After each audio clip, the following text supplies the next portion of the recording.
आज का टॉपिक है कार्बन प्रतिरोध का वर्ण code means colour code of carbon resistor.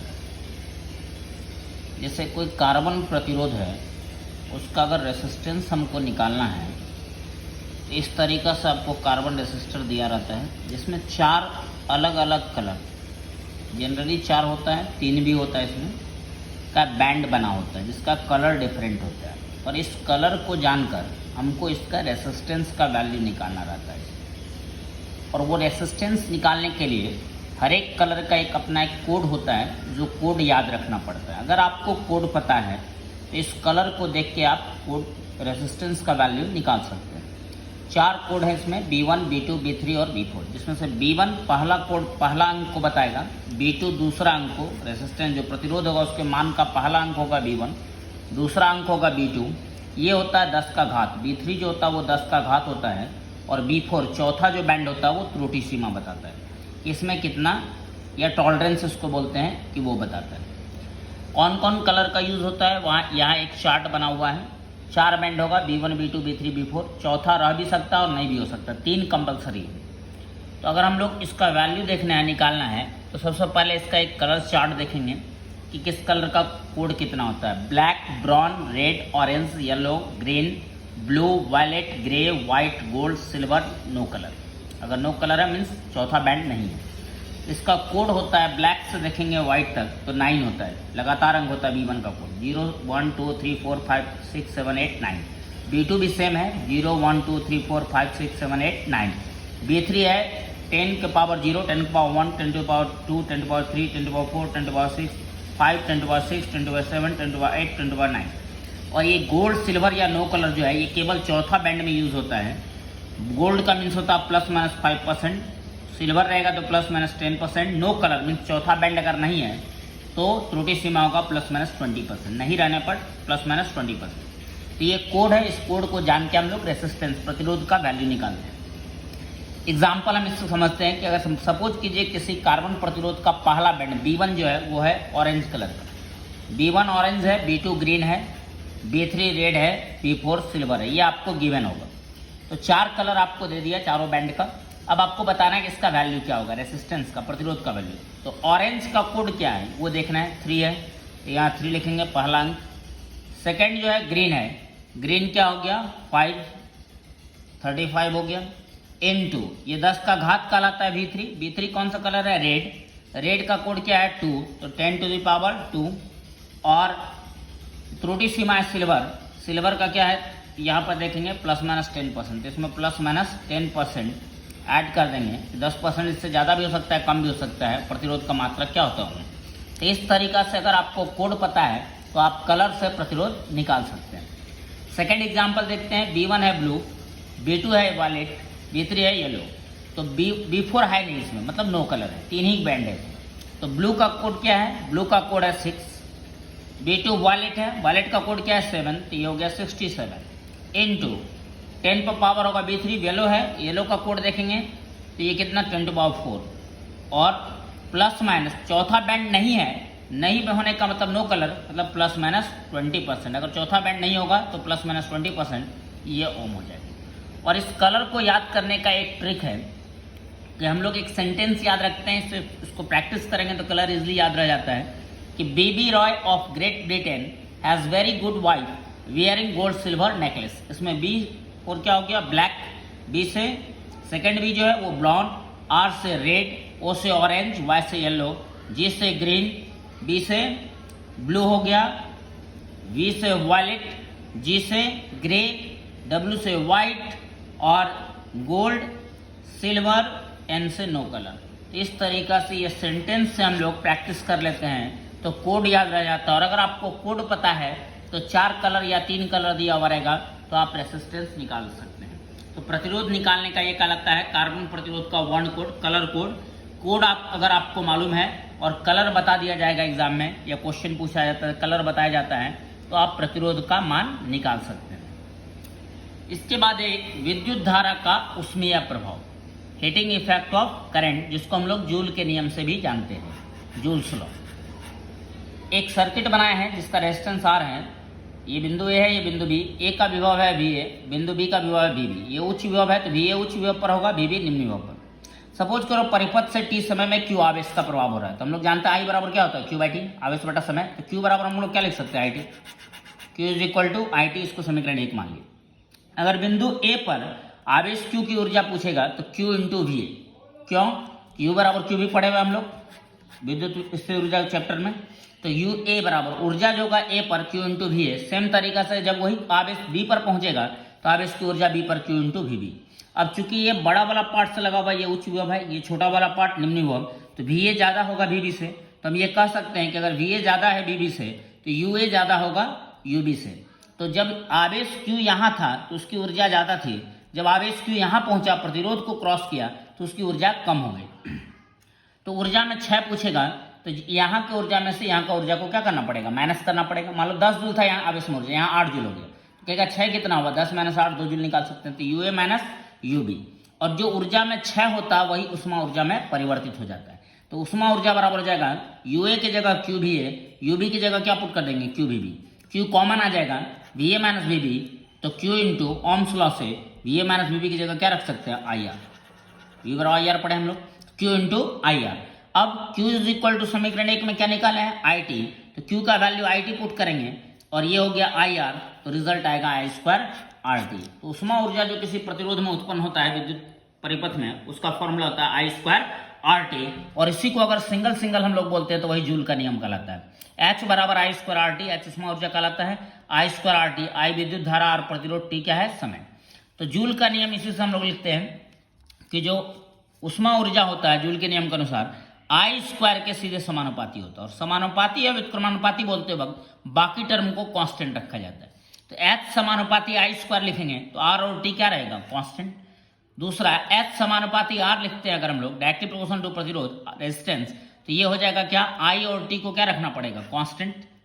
और H समानुपाती T लिखेंगे तो जो बाकी दो टर्म है I और R उसको क्या रखना पड़ेगा, कांस्टेंट। H समानुपाती आई स्क्वायर, एस समानुपाती आर, एस समानुपाती टी, और यही तीनों मिला के कहलाता है जूल का नियम। और उष्मा ऊर्जा का फॉर्मूला होता है I square R T. Next है कि विद्युत शक्ति, इलेक्ट्रिक पावर, तो ऊर्जा हम लोग पढ़ रहे हैं, ऊर्जा में 6 की दर को, जो विद्युत ऊर्जा में 6 की दर होता है उसी को क्या बोलते हैं, विद्युत शक्ति बोलते हैं। इसे प्राय पी से सूचित किया था, पावर को पी से लिखते हैं। तो पावर पूछा जाएगा तो ऊर्जा निकाला हुआ है, समय से डिवाइड कर दो, एच बाई टी। ऊर्जा का फॉर्मूला क्या होता है, आई स्क्वायर आर टी, अभी तुरंत पढ़े हैं, बाई टी, टी टी क्या हो जाएगा, कैंसिल, तो शक्ति हो जाता है आई स्क्वायर आर। तो विद्युत शक्ति का फॉर्मूला होता है आई स्क्वायर आर, और इस फॉर्मूला को 3 अलग अलग फॉर्म में हम लोग पढ़ सकते हैं, एक ही फॉर्मूला को। जैसे ओम के नियम से V equal to I R जानते हैं हम लोग। अब हम एक बार आई का वैल्यू एक बार आर का वैल्यू लिखते हैं, तो V is equal to I R में आई पूछेगा तो V बाई क्या हो जाएगा, आर, आई हो गया V बाई आर, और अगर आर पूछेगा क्या होगा तो V बाई आई। तो आई के जगह V बाई आर और आर के जगह V बाई आई पुट कर सकते हैं। तो एक बार आई के जगह पुट कर दीजिए V बाई आर, और एक बार आर के जगह पर V बाई आई, तो हम लोग रखते हैं अगर, तो P इज इक्वल टू हो जाएगा, पहले आई की जगह हम V बाई आर रखते हैं, तो V square by R square into R, R R cancel एक हो जाएगा तो V स्क्वायर बाई आर। तो विद्युत शक्ति का एक और फॉर्मूला होता है V स्क्वायर बाई आर, एक तो आई स्क्वायर आर, दूसरा V स्क्वायर बाई आर। अगर हम आर का फॉर्मूला पुट करते हैं तो R is equal to V by I, तो आर की जगह अगर हम V बाई आई पुट कर देते हैं तो I square into V by I cancel हो जाएगा तो आई भी। पावर का तीसरा फॉर्मूला होता है आई भी, मतलब एक्चुअल में पावर को एक ही फॉर्मूला को 3 फॉर्म में हम लोग लिख सकते हैं, पहला आई स्क्वायर आर, दूसरा V स्क्वायर बाई आर, और तीसरा आई भी। वो डिपेंड करता है डाटा पे कि कौन सा फॉर्मूला हम लोग यूज करना है। तो विद्युत शक्ति का 3 फॉर्मूला है I square R, V square by R और आई भी। जैसे ओम्स लॉ में 3 टर्म होता है आई आर, इस 3 में से कोई भी 2 टर्म पता रहेगा तो हम लोग विद्युत शक्ति निकाल सकते हैं। जैसे अगर हमको आई और आर पता है तो पहला फॉर्मूला यूज करेंगे आई स्क्वायर आर, V और आर पता है तो दूसरा फॉर्मूला यूज करेंगे V स्क्वायर बाई आर, और आई और V पता है तो तीसरा फॉर्मूला आई इंटू V। तो इस 3 टर्म में से कोई भी 2 टर्म अगर हमको मालूम है तो हम विद्युत शक्ति निकाल सकते हैं। तो पहला क्या हो गया आई स्क्वायर आर, दूसरा V स्क्वायर बाई आर, तीसरा आई भी। उसके बाद एक पॉइंट है इसमें नोट में हम लिखा है बीओटी यूनिट, जो हम लोग के घर में बिजली बिल आता है, इलेक्ट्रिक बिल जो आता है वो यूनिट में आता है, तो उसका पूरा नाम होता है बीओटी यूनिट, फुल फॉर्म होता है board of trade unit, board of trade unit. एक यूनिट बिजली बिल आने का मतलब होता है 1 किलोवाट आवर। इतना एनर्जी का हम लोग इस्तेमाल किए अपने घर में। 1 यूनिट अगर बिजली बिल आता है। किलोवाट आवर एक्चुअल में ऊर्जा का मात्रक है। ये किलोवाट घंटा देख रहे हैं तो घंटा देख के समय का मात्रक मत समझ जाना। ये किलोवाट आवर जो है, किलोवाट आवर बोलो या किलोवाट घंटा, ये ऊर्जा का मात्रक होता है। इसको क्या बोलते हैं? किलोवाट घंटा। अब इसको तोड़ेंगे अगर 1 यूनिट को, 1 किलो मीन्स क्या होता है? किलो उपसर्ग है, प्रीफिक्स है, तो 1000। वाट का मतलब क्या होता है? जूल पर सेकेंड। कार्य बटा समय शक्ति होता है, तो जूल पर सेकेंड। और 1 घंटा में कितना सेकंड होता है? 3600 सेकंड। ये सेकंड कैंसिल हो जाएगा, तो 3600 गुना 1000 जूल मतलब 36 लाख जूल।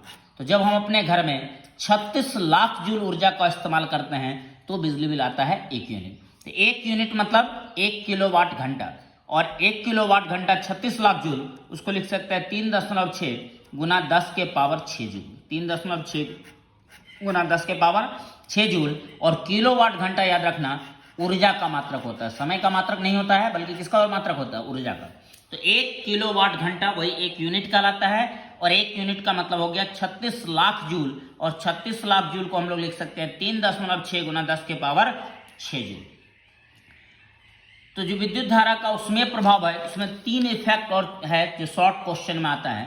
एक सीबेक प्रभाव, दूसरा पेल्टियर प्रभाव, और तीसरा थॉमसन प्रभाव। बहुत फेमस है ये तीनों प्रभाव, सीबेक प्रभाव, पेल्टियर प्रभाव, थॉमसन प्रभाव। जिसमें सीबेक प्रभाव क्या कहता है कि अगर 2 अलग अलग धातु के सिरों को आपस में जोड़ दिया जाए, लेकिन धातु अलग अलग होना चाहिए, पहला धातु है, ये दूसरा धातु है, सिरों को आपस में जोड़ दें और एक को हाई टेम्परेचर, एक को लो टेम्परेचर पर रखें, मतलब एक उच्च ताप पर हो और एक निम्न ताप पर। सबसे पहली बात, ये जो थर्मोकपल बनना चाहिए, इसको थर्मोकपल बोलते हैं। 2 अलग अलग धातु से बनना चाहिए, दोनों का एंड जो होता है वो ज्वाइंट होता है। एक अगर उच्च ताप पर है और एक निम्न ताप पर है, पर रखेंगे तो इसमें एक विभवांतर उत्पन्न हो जाता है, वोल्टेज आ जाता है, और उस वोल्टेज से इसमें करंट आ जाता है। तो तापमान में अंतर के द्वारा जो थर्मल कपल में विद्युत धारा उत्पन्न किया जाता है, उसी प्रभाव को हम लोग सीबेक प्रभाव बोलते हैं, सीबेक इफेक्ट बोलते हैं। कि 2 अलग अलग धातु के सिरों को जोड़कर उसके सिरों का तापमान अलग अलग रखने से उसमें विद्युत वाहक बल उत्पन्न होता है, और उससे उसमें विद्युत धारा उत्पन्न होती है, और इसी प्रभाव को हम लोग क्या बोलते हैं? सीबेक प्रभाव। इसमें तापमान में अंतर रखे थे, धारा मिला था। इसका जस्ट उल्टा, अगर इसी थर्मोकपल में हम तापमान समान है और विद्युत धारा प्रवाहित कर दें बाह्य सोर्स द्वारा, बाह्य परिपथ द्वारा विद्युत धारा इसमें डालें, तो एक जगह पर उष्मा का संयोजन होगा, ग्रहण करेगा, और एक जगह उष्मा का त्याग करेगा। तो एक एंड का तापमान बढ़ जाएगा और एक एंड का तापमान घट जाएगा। जस्ट उल्टा इफेक्ट वो कहलाता है पेल्टियर इफेक्ट। उसको क्या बोलते हैं? पेल्टियर इफेक्ट बोलते हैं। सीबेक प्रभाव का विक्रम ही पेल्टियर प्रभाव होता है। सीबेक प्रभाव क्या कहता है कि 2 अलग अलग धातु के सिरों को जोड़कर जब उसके सिरों को अलग अलग ताप पर रखा जाता है तो विद्युत धारा उत्पन्न होती है। और पेल्टियर प्रभाव कहता है कि 2 अलग अलग धातु के सिरों को जोड़कर जब उससे विद्युत धारा प्रवाहित की जाती है तो दोनों सिरा अलग अलग ताप पर पहुंच जाता है। इसको पेल्टियर प्रभाव कहते हैं। और एक है थॉमसन प्रभाव।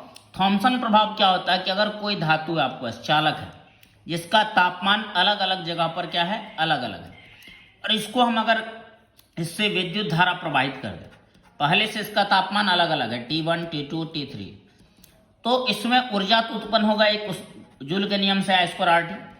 इसके अलावा भी एक अतिरिक्त ऊष्मा उत्पन्न होता है। I²RT के अतिरिक्त एक अतिरिक्त ऊष्मा उत्पन्न होता है जिसको थॉमसन ऊष्मा कहा जाता है, और इस प्रभाव को थॉमसन प्रभाव कहा जाता है। तो 3 प्रभाव होता है, सीबेक प्रभाव, पेल्टियर प्रभाव, थॉमसन प्रभाव। तीनों प्रभाव डिटेल से लिखा हुआ है आपके नोट्स में, जो आपको बोले थे फेसबुक पेज पर, धीरज कुमार का नाम से फेसबुक पेज है, उस पर पूरा नोट्स डाला गया है। तो ये कॉन्सेप्ट हो गया विद्युत धारा का। तो आज जो है विद्युत धारा का एक पार्ट हम लोग कंप्लीट कर चुके। नेक्स्ट पार्ट जो है वो है सिंपल सर्किट। अब इसी का सेकेंड पार्ट पढ़ेंगे सर्किट के बारे में, जिसमें आता है सेल का कॉम्बिनेशन, व्हीटस्टोन ब्रिज, उसके बाद किरचॉफ का नियम, meter bridge, ammeter, voltmeter, potentiometer, जो इलेक्ट्रिकल अप्लायंस है जनरली, उसके बारे में हम लोग को पढ़ना है सेकेंड पार्ट में सिंपल सर्किट में। आज का टॉपिक क्या सब हम लोग पढ़ चुके हैं? एक कलर कोड, जिसके लिए आपको हर एक कलर का कोड याद रखना पड़ेगा। अगर आपको कोड पता है तो ये बैंड का कलर दिया हुआ रहेगा, तो इससे आप प्रतिरोध निकाल सकते हैं। दूसरा विद्युत धारा का उसमें प्रभाव, जिसको जूल का नियम बोलते हैं, H = I²RT। आता है उष्मा, प्रतिरोध में जो उत्पन्न उष्मा होता है इसको अलग अलग कर लिख दो, उसी को जूल का नियम बोलते हैं। H समानुपाती I स्क्वायर, H समानुपाती R, H समानुपाती T। उसके बाद है विद्युत शक्ति। विद्युत शक्ति का फॉर्मूला जो P है उसको 3 फॉर्म में लिख सकते हैं। एक ही फॉर्मूला को I स्क्वायर R भी लिख सकते हैं, V स्क्वायर R भी लिख सकते हैं, IB भी लिख सकते हैं। उसके बाद जो बिजली बिल आता है यूनिट में, एक यूनिट में उसका फुल फॉर्म होता है BOT unit, board of trade unit. एक यूनिट का मतलब 1 किलोवाट घंटा, उसका वैल्यू होता है 3.6 गुना 10⁻6 जूल या 36 लाख जूल। और किलोवाट घंटा ऊर्जा का मात्रक होता है। सीबेक प्रभाव क्या पढ़ा है कि अगर दो अलग अलग धातु के सिरों को जोड़ दिया जाए और एक को उच्च ताप एक को निम्न ताप पर रखें तो इसमें विद्युत वाहक बल उत्पन्न होगा और उसी को प्रक्रिया को क्या बोलते हैं, विद्युत वाहक बल से धारा मिलेगा, जिसको सीबेक प्रभाव बोलते हैं। पेल्टियर प्रभाव इसका जस्ट उल्टा होता है कि अगर दो अलग अलग धातु के सिरों को जोड़कर उससे विद्युत धारा प्रवाहित की जाए तो एक उच्च ताप पर और एक निम्न ताप पर आ जाता है, जिसको हम लोग पेल्टियर प्रभाव बोलते हैं। और थॉम्सन प्रभाव क्या होता है कि अगर कोई धातु हमारे पास जिसके अलग अलग भाग का ताप अलग अलग है और उससे विद्युत धारा प्रवाहित करेंगे तो जूल के उष्मा के अलावा भी एक अतिरिक्त उष्मा उत्पन्न होता है, जिसको थॉम्सन उष्मा बोलते हैं। और इस प्रभाव को क्या बोलते हैं, थॉम्सन प्रभाव बोलते हैं। तो फर्स्ट पार्ट जो था इलेक्ट्रिक करंट का वो यहाँ कंप्लीट हो गया। थैंक्स।